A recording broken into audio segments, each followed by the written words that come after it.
Hi there, I'm Brian Whitmore, host of the Power Vertical podcast, and this is the Daily Vertical. So, does anybody remember Andrei Belyaninov? Sure you do.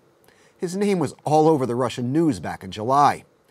He was the head of Russia's Federal Customs Agency who resigned in disgrace after agents from the investigative committee raided his home and office in connection with an alcohol smuggling case. Investigators found approximately $400,000, 300,000 euros, and 10 million rubles stacked in shoeboxes in his home. There were also priceless antiques, expensive works of art, and an indoor pool. And all that opulence was humiliatingly broadcast on state television.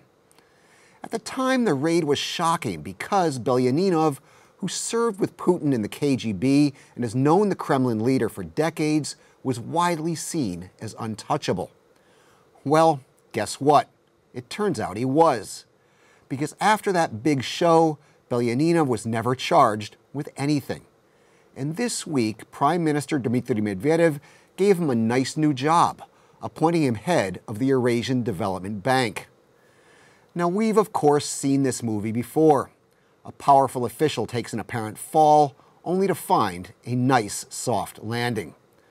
Defense Minister Anatoly Serdyukov, for example, was sacked amid a corruption investigation back in 2012, only to be appointed to a high post in the state corporation Rostec just a few years later. Now, what this illustrates is that corruption investigations in Russia could be about a lot of things. They could be the result of power plays, power struggles, and clan warfare. They could be retribution for political disloyalty. They could be a Potemkin show for the public. But what they rarely, if ever, are about is fighting corruption. You can call it office politics, Kremlin-Style. Keep telling me what you think in the comments section, on the Power Vertical's Twitter feed, and on our Facebook page. I'm Brian Whitmore, and that was the Daily Vertical.